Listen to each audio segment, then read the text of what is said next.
Hey Raghunath, tell everyone about our Patreon community. Sure, Kastuba. The Wisdom of the Sages Patreon community is an incredible online yoga resource. If you like the type of yoga wisdom and culture we share on the show, then our Patreon community is a great next step.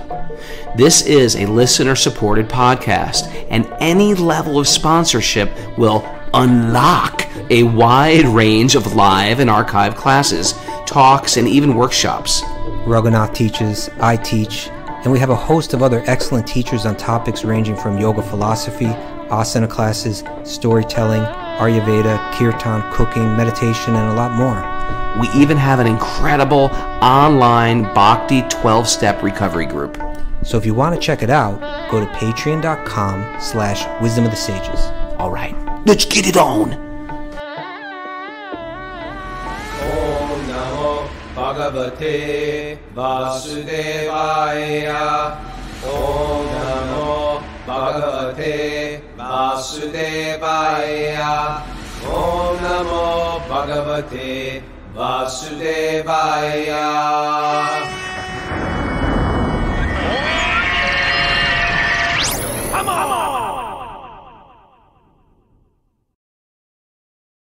Live from Super Soul Farm, this is Wisdom of the Sages, a daily yoga podcast with your host, Raghunath, and co-host and fellow pinky holder and senior educator at the Bhakti Center in New York, Kastuba Das. Welcome to the show, everybody. Welcome to the pinky power of me and Kastuba side by side here with a little live group of Henry, Steve Amari, Miss Maras, spinning the dials, and Catherine A here, getting ready for our big Wisdom of the Sages. People are piling in this afternoon.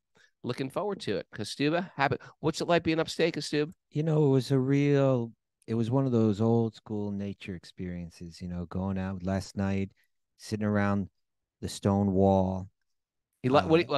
Honestly, how was the stone wall? I was very impressed by the stone wall. It was an incredible wall. It's a good wall. But in all honesty, it created a nice little atmosphere. Right? We have a nice environment. We had a little fire pit with a stone wall. Fire pit. We were toasting Mara's bread over the fire. Mara made us warm loaf of bread. It was already warm. You know, when you get a warm loaf of bread, you're like, I'm just going to eat it. But we're like, you know what? Let's toast it and eat it. That's right. And we did that. And you had the old school things you need to do. Yeah, we had pokers. And that thing where you put the bread in it and you put it over the fire. Put it right in the fire. It was really nice. It was. Mara had some good olive oil she gave us. And the sun was going down and the moon was coming up and the stars were out and the creatures in the forest are making noises out there. Interesting noises, yeah. It was nice. And Mara made us some vegan sushi, which was next level. We told stories. We told funny stories. Real living. I loved it. It's real living. Yeah, it's been great. Yeah, thank you, Mara. You're upholding your title as best cook, best chef of Columbia County after that meal last night. Thank you. Goat. You are truly a goat. You're the goat of the farm. You're the goat. You're the farm's goat. It's an acronym. There you go. It's an acronym. Greatest of all time cooks. All right. And then not to mention the vegan sushi, which I was deeply grateful to have received. Yeah. Last time she made all this vegan. The running joke was last time she made a bunch of vegan sushi for Kastuba because he requested it. Me and Vegan Trucker came over and we were like, hey, what's all this sushi? I guess no one's going to eeat it. It must be left over. And Kastuba didn't get it. And we ate the entire plate. And not only that, but it was hard to get any other food around. So it's like I was depending on that. Like Mara made it just so that I could get through the weekend. Well, we got leftovers for you. All right. And we're here with Henry. Yeah, Henry's here. Henry had a good realization before, because he grew up in a house that he lived there for 60 years. Mm-hmm. A mansion. Yeah, it was like I guess is there a metric of what calls something a mansion? Henry, do you know this? No, big house. You just got to say a mansion. I mean, it was a lovely house. It was a big. How many bedrooms in the house? 7 bedrooms. How many baths? 6 baths. Can you look up mansion? Oh, she's okay. A large, imposing residence. Okay, it was a mansion. So that's where the shelter, we did pre-production for one of our records. He lived there with Yamuna Devi. He grew up there from childhood. And then he recently sold it. Not that long ago, maybe 10 years ago. 7 years ago. And so it's sort of like there's like a lamentation a little. And I picked up on it this morning. You picked up on it. You're sensitive. I'm sensitive like that. I picked up on it. And it's this deeply rooted anartha of I am my property. Yeah. And it's hard to let go of that. Upadi, say, right? Yeah. Yeah. False identity. This is my home. But you did the best.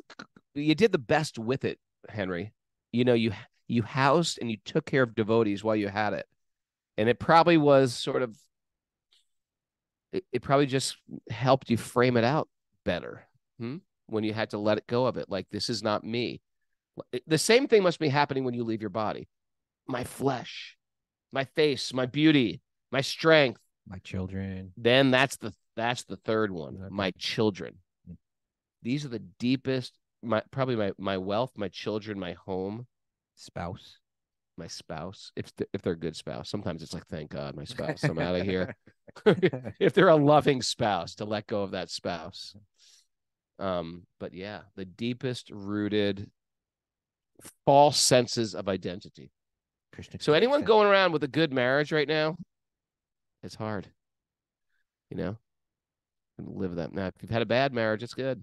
It's going to be really easy to relinquish that. We were talking about that over the weekend on the Q&A. There was that question about how to reframe suffering.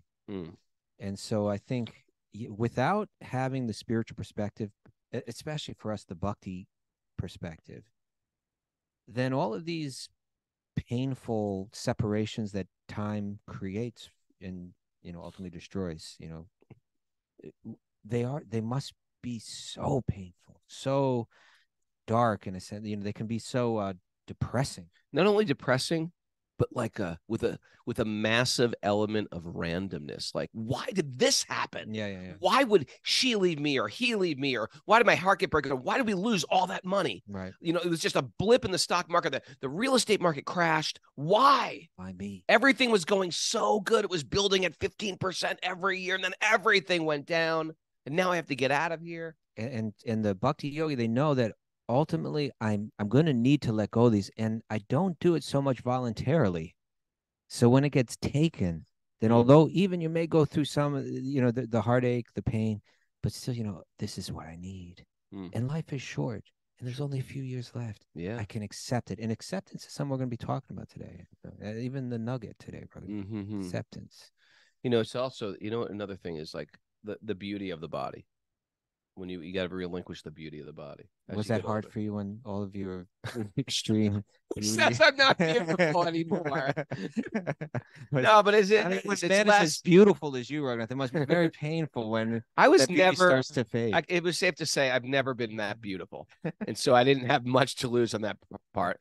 But I did get to this point. I remember when I first got married, about in like 2003, when I was starting dating my ex-wife. I had a convertible and she had a convertible, and we were living in LA. That's what you do in LA. And she's driving behind me and talking on the phone. She's like, "Hey, you're balding." She was in the car behind She was in the car behind me, and I had a shaved head, but a little bit grown in. And I was like, "No, I'm not balding. I just shaved my head." She goes, "No, you're balding." and that was like like when men lose their hair. Especially if they've had nice hair. I've never had nice hair either, so I didn't care. I've been shaving my head since I was 16. But when men have nice hair and they lose their hair, it's as if they're dying.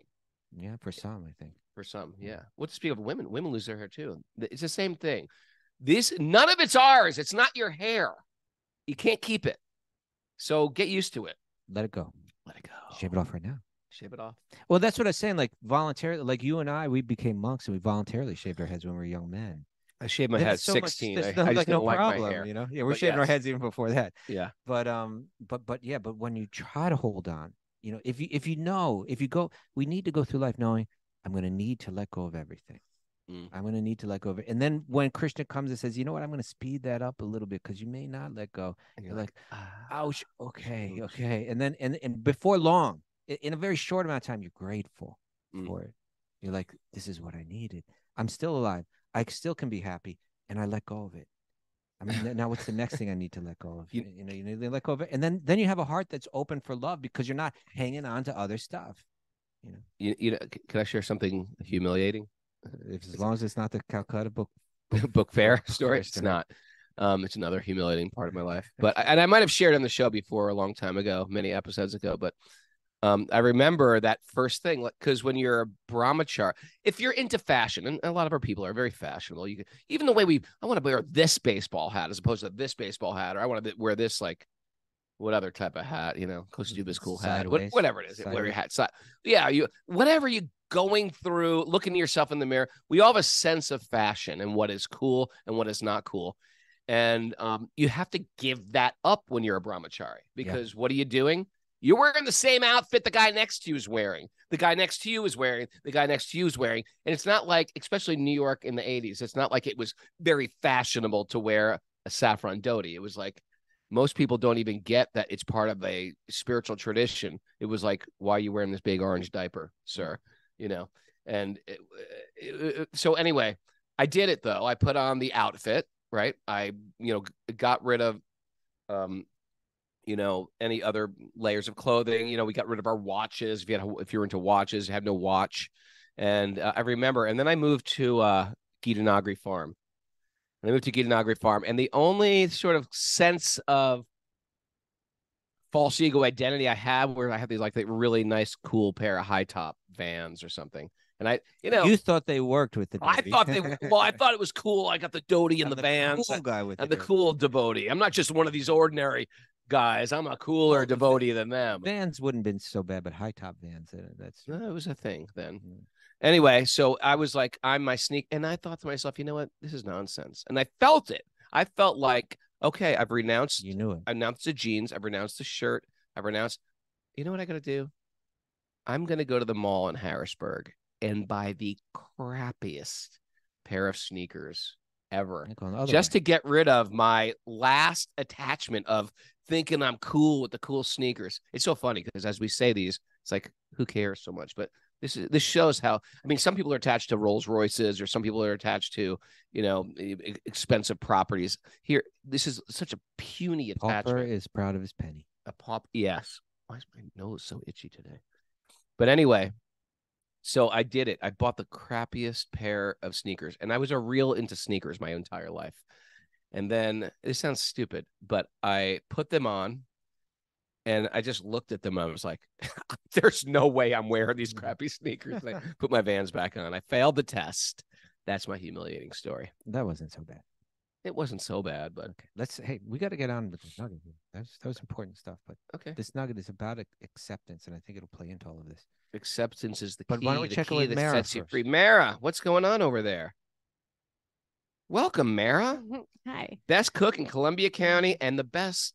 You're just the best lady in Columbia County. How about that? Thanks, Prabhu. Not sure what we're gonna do when we leave Columbia County.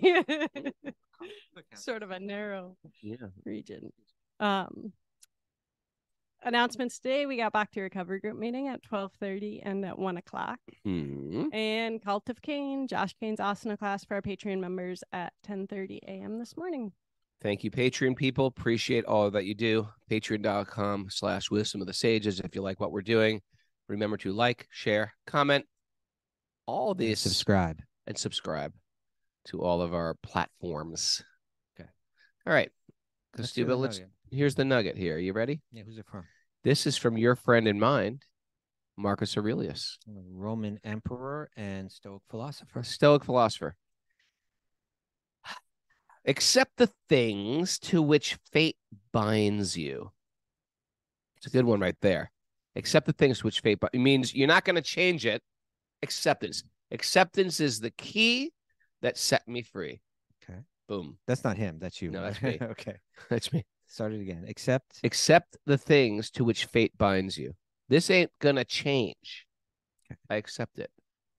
Sometimes we get dealt our hair. We lose our hair. Say, accept it.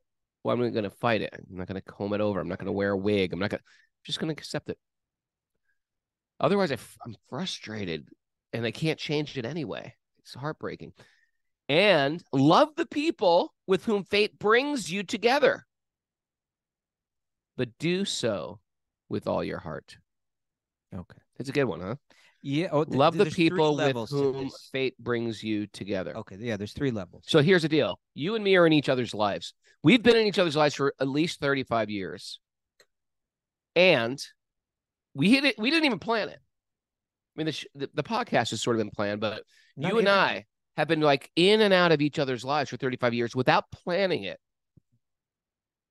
So love me. So love me the way I am. So love me with all your heart. Accept me. No, but there's 3 things. Accept the things to which fate binds you. Even that, most people, we even if we can't change it, we go through mental head loops about it. We go through resentment about it. We go through complaining. Accept it. But sometimes what you have to accept is something that comes from another human being, right? Accept that, and then next level, and love the people with whom fate brings you together. Okay, that's another thing. Like, you really can't love without that acceptance. Accept them, and accept that by nature I'm meant to love. By nature, there's going to be faults in everybody. I'm going to look beyond that. I'm going to have spiritual vision. I'm going to understand that we are all made of beautiful spiritual energy underneath. I'm going to love that, even if I have to accept certain things about the person that don't thrill me. And then it catches you, because then you say, okay, I'll do that, but you do it half-heartedly. No, do it with your whole heart. Then you're actually beginning to operate on the spiritual platform, right? Otherwise, it's like theoretical, right? I accept this. I'm going to kind of tolerate, but I'm not going to open my heart up to the others. I'm not going to actually accept, deeply forgive, any of that. No. I want to have. Now we look at Narda, right? Narda, he's getting chewed out. He's getting chewed out by Daksha. And not only is he going to get chewed out today, he's going to get cursed.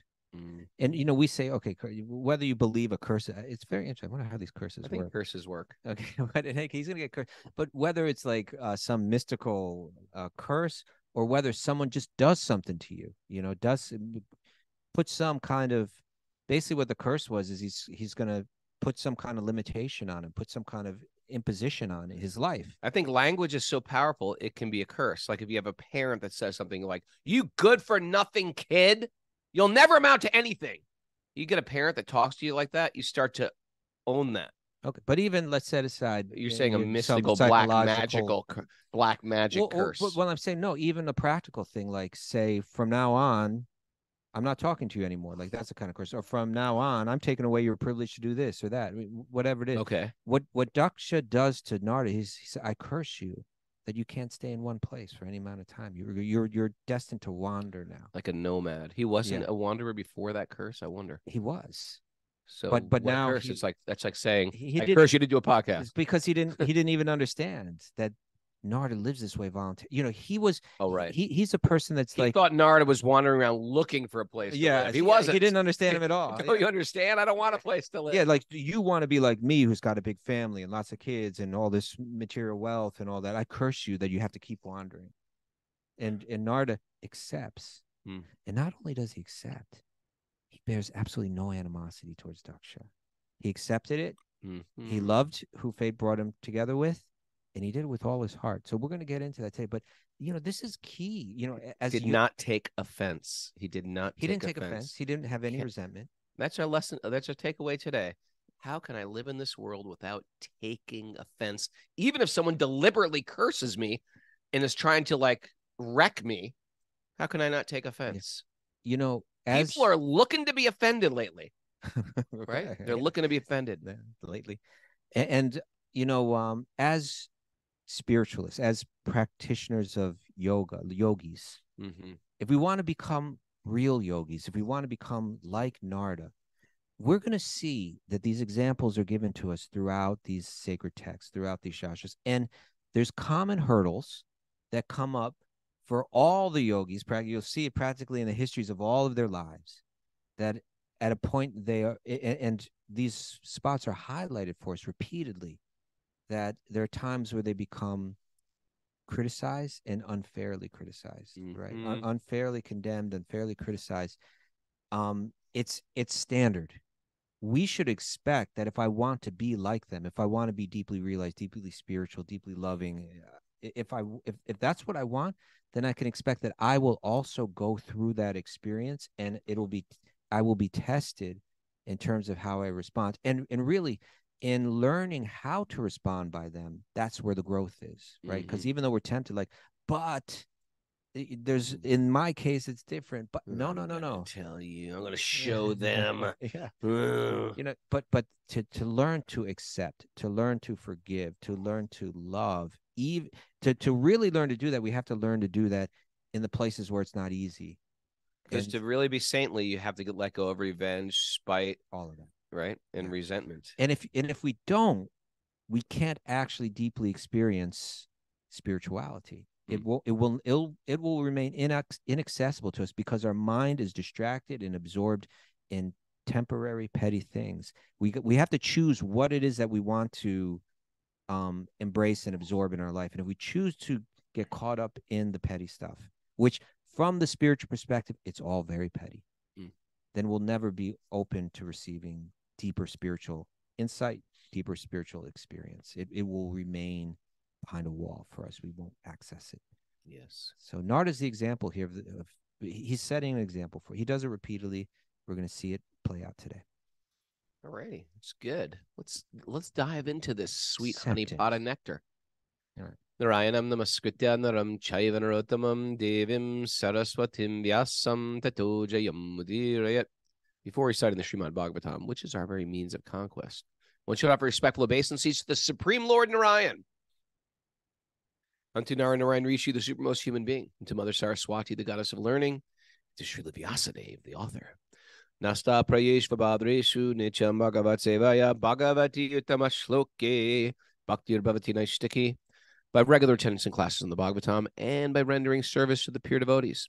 All that is troublesome to the heart will become eradicated, and loving service to the Supreme Lord, who is praised with transcendental songs, will be established as an irrevocable fact. Om Jnana Timarandasya Jnananjana Salakaya Chaksurun Meditam Yena Tasmai Shri Gurave Namaha. I was born in the darkness of ignorance, and my teachers are opening my eyes to the torchlight of knowledge. I offer my obeisances at their lotus feet. Reading from the Srimad Bhagavatam, Canto 6, Chapter 5, Text 42-ish. We're going to do the purport, remember? Oh, 41. Purport of 41. Yeah. Let me read 41 again. Okay. Material enjoyment is indeed the cause of all unhappiness. What? That sounds like the opposite. Counterintuitive. It's counterintuitive. Material enjoyment. That's the what do they call it? The operative word here. The operative word, yes. Yes. But one cannot give it up unless one has personally experienced how much suffering it is. Therefore, so he's got this theory of how to get rid of material enjoyment is by indulging in it. It's not that there's no truth. Oh, no, there's definitely truth. I've heard of people do stuff like that. So, you know what? I had a friend. What was it? What did he say? What was this? Was this on a television show, or did this happen in my life? I can't remember. It was something like... You have a lot of trouble with that. Was it real or was it in a television show? There was some show where the kid wanted to drink a beer or something. The father said, yeah, we're going to drink a bunch of beers, right? For the kid's first beer. They had like, the guy got so sick. He never wanted to do it again. Or you're like, you want to smoke a cigarette? You smoke the whole pack. So much, right? They smoke a whole pack of cigarettes. It was real life? Yeah. Or were they talking about a television It's show? one of these things about you indulge in something long enough, you're just like, this is disgusting. I feel horrible, And so, yeah, there is a theory of that. Is this navriti and pavriti? Is this the same thing? Navriti and pavriti. It means that there's a path of enjoyment and a path of renunciation. But even the path of enjoyment can be engaged as a gradual path. Yeah. Towards so there is room for that, but he's bought into this. He doesn't realize what's beyond that. Right. Okay. Material enjoyment is indeed the cause of unhappiness, but one cannot give it up unless one has personally experienced how much suffering it is. Okay. Therefore, one should be allowed to remain in so-called material enjoyment while simultaneously advancing in knowledge to experience the misery of this false material happiness. Okay. This goes back to Henry's. This goes back to Henry's house. You know what I mean? He was cultivating knowledge the entire time. And now he can actually think back like, you know what? That house was a lot of headaches. Was that a lot of headaches? You get 7 bathrooms. That's a lot of plumbing issues that potentially could happen. True. You know what I mean? There's leaks in houses. True. There's trees that fall and landscape, leaks in walls and pipes freezing. And this is just like one bug infestation. Rodents were in that house. I'm just kidding. But I'm just saying so many things can go wrong when you have something. When you cultivate knowledge with that, we start to realize, being expansive isn't more pleasurable.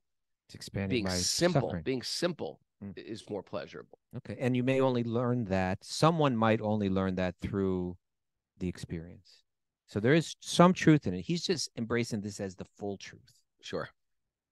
Okay. So then without help from others, one will find material enjoyment detestable. Those whose minds are changed by others do not become as renounced as those who have personal experience. So they say, what is a it? man convinced against his will is of his same opinion still. Right. Yeah. Benjamin Franklin? Is it? No, okay. I don't know. Sounds like something he would say, though. All right. This is what Prabhupada writes this in the commentary. You want to read it right there? Here's According to Daksha's philosophy, this is a commentary. Yeah. One should become implicated in material enjoyment so that after experiencing the distress of such enjoyment, one will automatically renounce. I think that's Osho's philosophy, too. He really buys into that. Yeah. Material nature, however, is so strong that although a man suffers at every step, he will not cease his attempts to enjoy. Okay. Under the circumstances, unless one gets the association of a devotee like Narada Muni or his servant in the disciplic succession, one's dormant spirit of renunciation cannot be awakened. Okay, so Prabhupada just threw in another element here.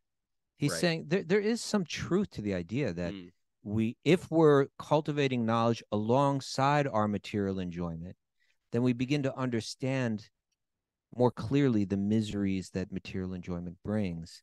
And through that experience of going up and then coming down, right? Experiencing, hey, I enjoyed family life, all the joys of family life. Then I enjoyed all the pain of family life. I enjoyed all the joys of material success.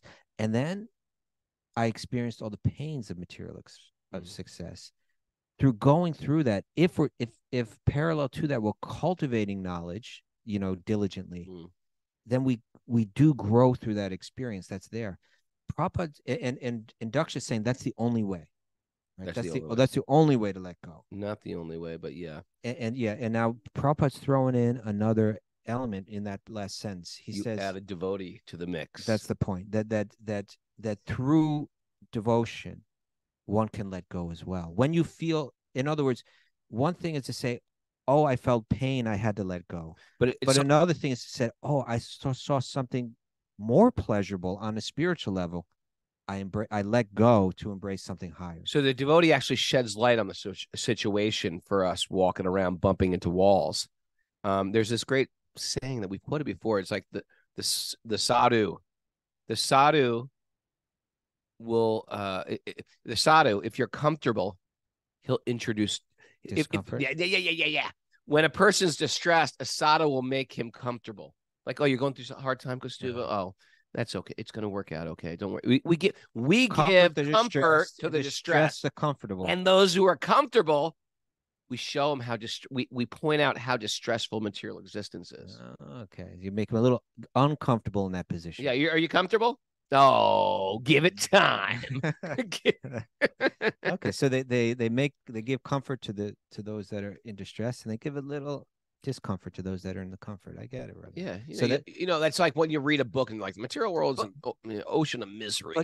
But even that's not necessarily exactly what Narada is doing right here. Although in one sense he did that by his little allegorical speech. He did. Well, it says unless one gets the association of devotee like Narada Muni, one's dormant spirit of renunciation cannot be awakened. So my point is, it's not necessarily by only pointing out the distresses of material enjoyment, but it's also by showing the glory of spiritual enjoyment. Yeah, that's a good point too. Right? That they're looking at Narada and saying, we've never met anyone like this before.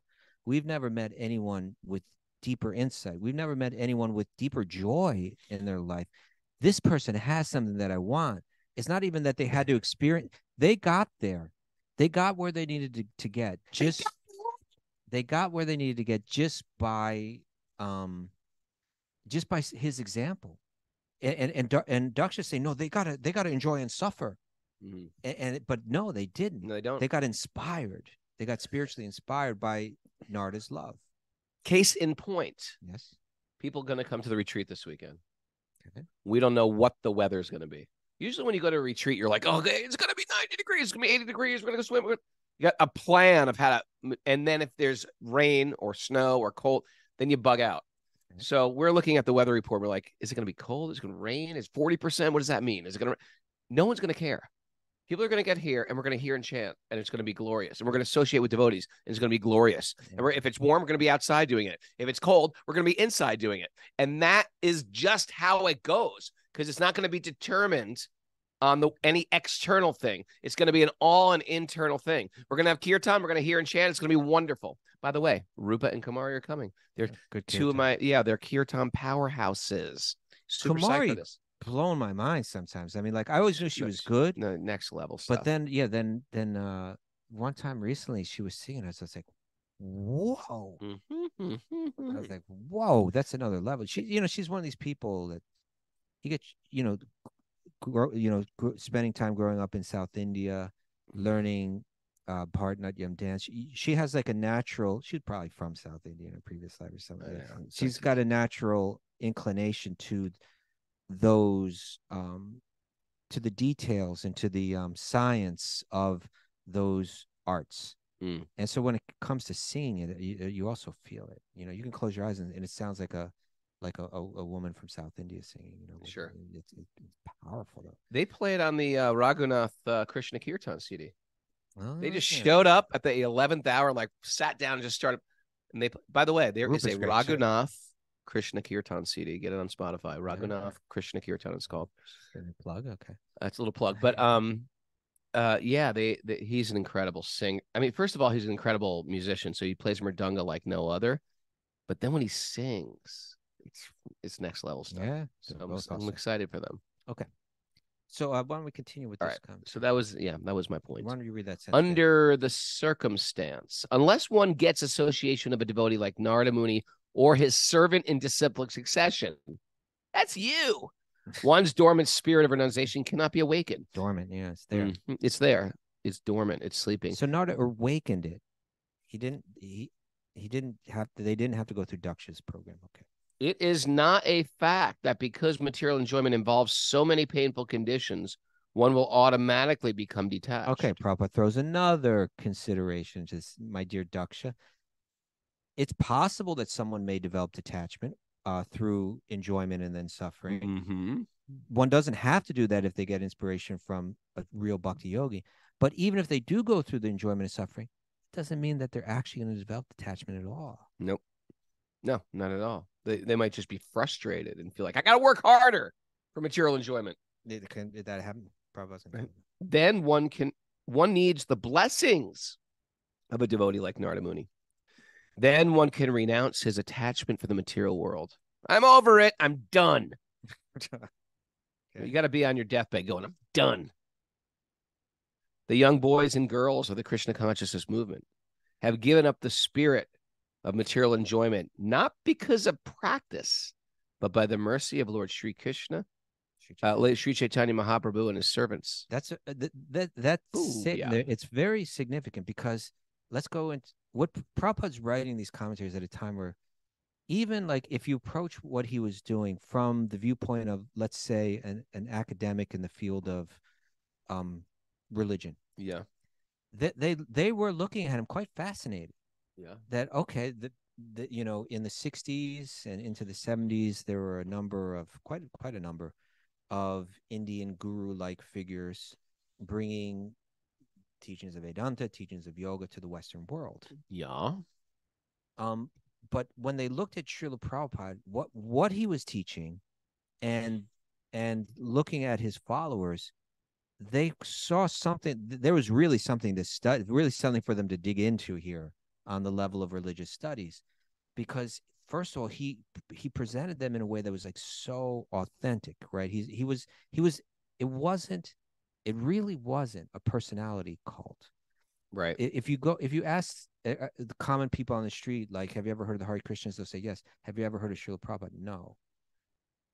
You know what? That's what I appreciated about it, truthfully. And I didn't know anything, but I was a ashram hopper as a teenager. I had to go to different ashrams, and it became like, and I get it. You want to worship the teacher, but I don't want to hear so many quotes about the teacher. What I liked about the Krishna people was they're quoting sacred literature. Exactly.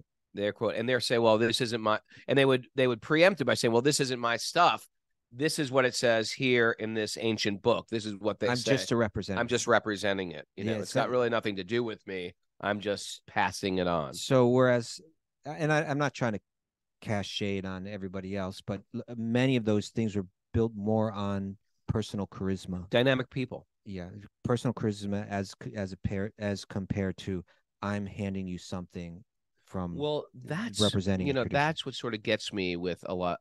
And they're still out there. They're sort of like there's a charismatic leader, and they have even sometimes the dress or the identity. They almost like look the part. And when you say, well, where does he getting this from? Well, he's just self-realized. Well, so that goes to, that's when I start. Okay, self-realized. Suppose he's a self-realized master. Yeah. Where did he get it? Well, he met somebody in a vision. Yeah. It's like, okay, that might have happened, but there's so much room for you being full of crap. Yeah, and that's not even relevant. Like, even if that did happen, why do you need to even you're trying to build your clout on that story, on one mystical story, or maybe a series of mystical stories, a whole book full of mystical stories, right? But it sets up a lot of dangerous space. So, and it's still going on. So what Prabhupada was doing, and why these religious scholars were so interested, was he wasn't doing that at all. He was coming forward and saying, there's an ancient yogic science. I'm going to present it to you as it is. I'm going to encourage you to follow it. And you know what? You're not really I won't initiate you into this unless you're willing to begin to practice real, genuine, acts of detachment. Otherwise, it's not going to work anyway. And it's not like I'm just here to collect tons of followers or collect their money. I'm here to help people transform their lives. So Prabhupada says right here, he says, and those scholars are seeing these people, they're giving up sex, they're giving up drugs, they're giving up, they're having radical changes in their diet, they're shaving their heads, they could see like just how renounced these disciples of his were. So they say, the young boys and girls of the Krishna consciousness movement who have given up the spirit of material enjoyment, which they clearly were doing, not because of practice, but it's actually because of the influence of devotees, because they're getting blessed, because in a very sincere way they say, I want this, I'm willing. They were given without going through the material enjoyment and suffering, they were given a spiritual inspiration to for real to let go of things. And so this is really trying to understand the science of the different yogas and how they work, right? Daksha's operating on one level.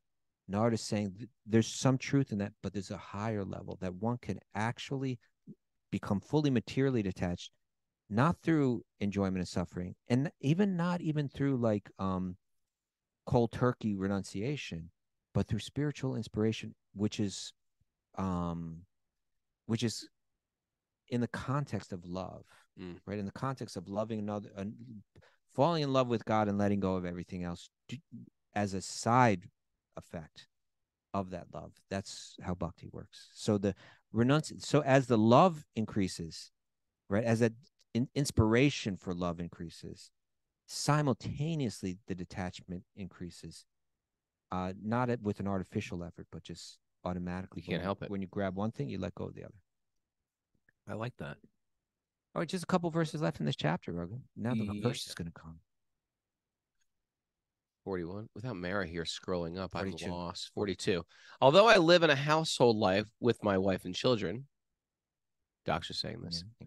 I honestly follow. What was Daksha's house like? Imagine that. You can imagine. Probably nice. That's probably nice. We're just getting excited. Man, it's probably nice. Probably really nice. I honestly follow the Vedic injunctions by engaging in fruitive activities to enjoy life without simple reactions. Okay, so I'm following a very reasonable, level-headed path here. Yes, right? I'm enjoying the work, and I'm not getting bad karma for it because I'm counteracting my bad karma with various pujas, mantras, and rituals. Which is what he's about to say. I have performed all... I'm thinking like Daksha. I have performed all kinds of yagyas, including the Deva yagya, the Rishi yagya, the Pitri yagya, and the Nri yagya. So he was saying earlier, remember, these boys haven't paid their debts to the saintly persons, paid their debts to the Devas, paid their debts to the forefathers. They haven't done that. He's saying, I do all these things. I'm actually showing the way here. Yeah. Because these yagyas are called the vratas, I am known as... vows. Yeah, I'm known as Griha Vrata, meaning my home is just a complete vow. So he's saying, I'm not the Griha Maidi, right? There is the materialist that his whole life is circled around his home. I'm the Griha Vrata. I'm living in the home, embracing the material life, but doing it with serious vows to carry out ritual. And that ritual negates all the negative consequences that come. This is the level-headed path. Unfortunately, you have given me great displeasure by misleading my sons for no reason to the path of renunciation. This can be tolerated once. But he did it twice. Yeah. Text 43, you have made me lose my sons once, and now you have again done the same inauspicious thing. Therefore, you rascal. I don't even like reading this because now I feel like I'm not saying this to Narada Muni. Daksha's saying it. Okay. You are a rascal who does not know how to behave towards others.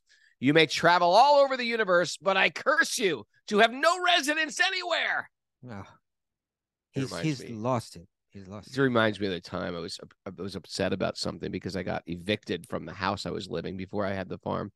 Got evicted to the house, and then in the last minute, because the kids at school, I had to get a house, and I wasn't happy with the house. And I really wanted to do something like Super Soul Farm. And Radhanath Swami was sitting with me, and he's like, what's the matter? And I was like, I feel like I'm meant to do something bigger, like as far as having a property to take people to have retreats and stuff like that. And I thought that was the property, and I got evicted from that property, and now we had to move into this house, and I just don't think this is. I was just like frustrated. I was like, what do you think, Maharaj?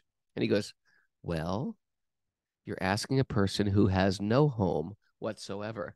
I was like, oh, that's right. I'm complaining about a home. You never even had a home. It's like it's an attachment. It's an attachment meant to be purged from our thought. And if you don't, here's the deal: if you don't purge it from you, it just gets taken away somehow. Anyway, you lose it all. So he talked to you about acceptance. The acceptance. So now Narada's been cursed unfairly. Everything that he's being accused of is incorrect. He's being criticized by someone who doesn't have as deep insight as he has. It's unfair, and it's quite frankly cruel that he would try to harm him in this. I'm let me show you a lesson, And then he curses him. You will have no residence anywhere. It's also, again, displaying his ignorance. He's thinking that Narada wants to be like him. Right. Oh man, he probably loves my house when he comes over here. So he gives the curse. Now we hear about how Narada received the curse. My dear king, since Narada Muni is an approved saintly person, when cursed by Prajapati Daksha, he replied, Tad badam. Tad badam. Yes, what you have said is good. I accept this curse. Thank you. This is good. He could have cursed Prajapati Daksha in return, but because he is tolerant and a merciful sadhu, he took no action. How do you think he said it? Do you think he said it like kind of like this? Like that? You think it was like? I think he was joyous. Like, oh, okay, you're gonna curse me not have a home. That's a blessing. Maybe it was a little bit more like solemn. Like, okay, this is good. No, I think he was joyous. Like, sure, you don't get it. You don't get it yet. You think I want all this, Daksha? You think I want your swimming pool? Yeah. We Bhagavatam kind of started with a really interesting example, very similar to this, right? A little different in this. We're talking about Maharaj Parikshit, this king who Bhagavatam is being spoken to. He was out, kind of like out in the forest. I think he became dehydrated. You know what? It's a big problem. Yeah, dehydration. Yeah, Mara, can you look up when swimming pools were invented? Okay, so I think he was. I'm not sure how that plays in, but It doesn't. he was dehydrated. He was exhausted. He was wiped out. Maybe a little bit like you on the show the other day, where he got like kind of dizzy and Got dizzy, knocked over things. And so he came to an ashram of one sage. What? Oh, really? Swimming pools are old? People always been jumping in water. Okay, so Daksha might have had a swimming pool. Oh, it's for that. I thought you had some real meaning for it. No, I was trying to think like, oh, maybe Daksha had a swimming pool. I was like, no, they didn't have swimming pools back then. I know that has no connection to what we're talking about. I Well, understand. no, it's like you rushed ahead, and I was trying to tease out where we were. Get it? No, you're rushing. Slow down. Okay, now you can go. So that we can go. So that we can visit an irrelevant topic and then come back. Okay. So I don't even remember what I was saying now. Narada had a pool, did not have a pool, did not want a pool. Sorry. Mars. Oh, yes. Thank you, Mara. Thank you, Mara. So Mars Prickett. Mars Prickett, he, in that state of, he was confused and in distress. He came across a sadhu living in his ashram. And he said, could you please give me some water? I'm so thirsty right now. Simple request. And the sage was in trance. He was in a meditative trance. He didn't even perceive that Maharaj Prickett was in front of him. And Maharaj Prickett, out of character and in a state of distress, did something that he would never normally do. He took there was a dead snake lying there. Thank God for that. I mean, that started the whole Bhagavatam. In one sense. That dead snake. And he reached out and with his bow, he picked up the snake and he wrapped it around the neck like a garland. I guess like in a sarcastic way of, let me give you a garland. Let me give you a garland, you great Maharishi. Yeah, you've greeted me, so let me greet you, in this way. And so then, due to the son of that sage took offense to this. The sage himself took no offense whatsoever. He appreciated Maharaj Prickett. He had nothing bad to say about him. But the son couldn't tolerate it, became upset, cursed the king to die in 7 days. Maharaj Prickett, how does he respond? It's said that just like Narada here, that he was of such spiritual power, he could have counter-cursed. He didn't. He accepted. But this is what we need to learn. We don't counter-curse. We accept. Right? That's the way that the sages operate. Narada could have counter-cursed, could have become upset. Our counter, we may not have the power to curse in such a way where like we change someone's life, but we curse in such a way where we react to try to bring some pain to that person's life, either through our words or maybe even through our actions, right? We want to humiliate, we want to criticize, we want to fight back. We want that person walking out the door with their tail between their legs. Yeah. Me, I'm right, you're wrong. You have to It's just like they're petty, and so we want to be petty right back. Yeah, how petty they are. I'll teach them. And so again, this is the example that we're seeing from Narada. Now, in the commentary, another thing is revealed. Prabhupada reveals something that Vishwanath Chakravarti Thakur says. Tell me. You want to pull that open, or are you gone now? You don't have it anymore. I can pull it up. I close it up. Sorry. Oh, okay, got it. Second. Prabhupada writes, now, it may be asked why Narada Muni stayed in the presence of Prajapati Daksha and tolerated all his accusations and curses. Mm-hmm. Was that for Daksha's deliverance? The answer is yes. Srila Vishwanath Chakravarti Thakur says that after being insulted by Prajapati Daksha, Narada Muni should have left immediately, but he purposely stayed to hear all Daksha's strong words so that Daksha might be relieved of his anger. Prajapati Daksha was not an ordinary man. He had accumulated the results of many pious activities. So Narada, even though he's getting accused, he could be thinking, what a materialistic, offensive. Doesn't he understand anything? But he's actually thinking, this is a special guy. He's not ordinary. Even though he's saying all these horrible things about me, he's a special guy. So he's saying he understood that he had accumulated the results of many pious activities. Therefore, Narada expected that after delivering his curse, Daksha, satisfied and freed from anger, would repent his misbehavior and thus get a chance to become a Vaishnava and be delivered. Mm-hmm. So this was his whole this reveals more about his mind.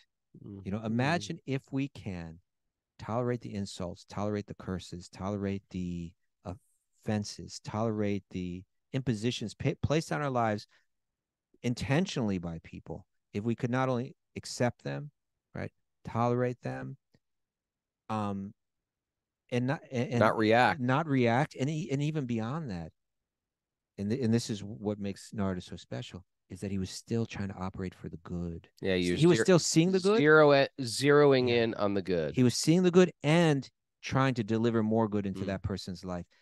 We will not fully understand spirituality. We will not fully experience spirituality, bhakti, until we come to that level. Until the mind will always be disturbed in the world of friends and enemies. Yeah, there you go. Acceptance, radical acceptance. Radical. Yeah, got to take it to that I'm level. a radical acceptor. Well, I think it's time to check in with Mara. Hi, Mara. How are you? She's doing both She's at the same time. She's knitting with one Russell hand over there. She's knitting with one hand. She's a one-handed knitter, writing down notes with the other. I don't think you can knit with one hand. I was just watching her do it. You want to pull up the closing music, Prabhu? How do you do that? Well, I had it up. Did you close out that window? No. It should be. Anyway, go to YouTube and Jai Shri Krishna, my poor. Where is it? All right, we got some takeaways here. Our family, our home, and our wealth are our most deeply rooted attachments. And our children. Family, home, wealth, children. Our children. Yeah. Oh, okay, yeah. Okay, wait a second. And our body. And our body. That's true. Our body. Our home. Our wealth. And our family. And our family. Yeah. A bhakti yogi accepts that we get what we need. You get what you need. You can't always get what you... Is that one?